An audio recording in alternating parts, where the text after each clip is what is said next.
Hi, this is Original Sin, and I'm here because I've been asked to answer some questions regarding my EP that's forthcoming on Playaz October 29th, entitled The Mad World EP. Ashley from Brindley has asked, what's my favourite tune? What is your favourite tune that you have made today? I think Overfiend is probably up there for me. Deeper Danger. I don't think I can narrow it down to like just to one tune, to be honest. I mean, quite often I forget what the tunes that I've written even sound like after a couple of years, really. But yeah, I like Overfiend. Overfiend's a good one.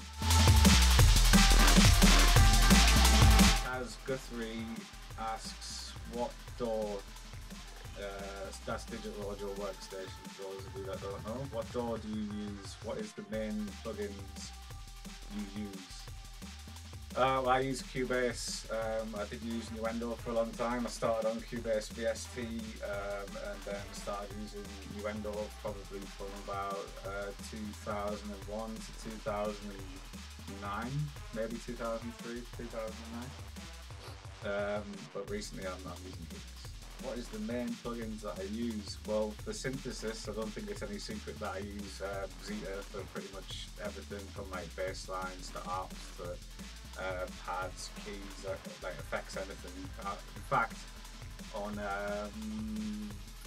Uscream, I even made the kick and the snare and the tom with the Zeta as well. And I'd also recommend actually for EQing and dynamics, I use the Oxford stuff, Oxford Dynamics and EQs. I've used those for years now and I swear by them. Theo Phillips asks, what synth/distortion plugins do you use for your mid-frequency bass sound? Well, like I said, I use Zeta for everything really. I mean, I think for Air Raids, the dubstep tune that I did like about a year ago, there's one hit in that, which is the smallest hit. That's massive. But apart from that, again, everything's Zeta. For distortion, I would just use the Predatory Homeboys. I'm actually on the lookout for a new distortion plugin right now, to be honest. I kind of killed that one off. Okay, so Nathan Murphy says, apart from Playaz, what raves do you really look forward to playing? Well, I did a festival called Return to Wonderlands. I think it was last year or the year before, and there was about I think it was 10,000 people there in front of the decks, and that's I mean I would love to do that again. Hopefully it's on the cards for next year. Joshua Outreds asks, do you listen to Jump Up D&B when it's home or other types of music? Yeah, I listen to a lot of Jump Up when I'm home. Mostly usually because I'm just checking like the work that I've been doing in the week or the evening or whatever. Like quite often it's just to check stuff out more than actually listen to it and enjoy it. But I quite like listening to Jump Up when I'm doing stuff like, I don't know, washing the dishes or household chores, because it kind of helps time pass quickly, I guess. But I also like a lot of other stuff, like I like jazz music. Usually when we're driving back from a show, I listen to classical music just because it's the only thing that kind of, it's like refreshes your palate, or it refreshes my palate anyway. Sorry, I'm not going to be able to pronounce the second name on this one, but Elena's asked, what should we expect from you next year? Also, I wonder, how did you end up calling yourself Original Sin? Well, next year is just going to be a whole lot more of what you're seeing towards the end of this year, really. I recognise the fact that I've had a bit of a quiet spell, if you like, but that's definitely over now. How did I end up calling myself Original Sin? Well, actually, it's not as entertaining as you might think. I was in the office above the studio one night, probably about, I don't know, more than 5 years ago, something, 4 years ago, 5 years, something like that. And I was watching, what was I watching? Family Guy, that was it.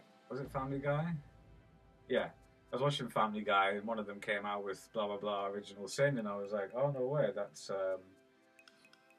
to do with Adam and Eve, and obviously I'm called Adam, so I kind of like the whole, and obviously like the kind of, I don't know, sexual connotation. It just like, kind of sounded kind of cool, so I was like, yeah, that's me then. I'll go for that.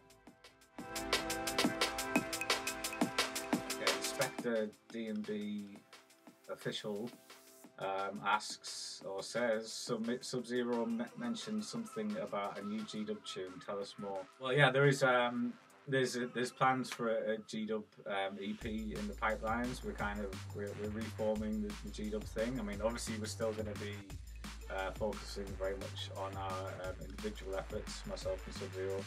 But we do plan to have, we're reforming. There's going to be a full schedule from us this year, and we're also looking to tour that. I mean, we've kind of tested the tour thing out a little bit. We did something at Global Gathering, or Summer Gathering, sorry.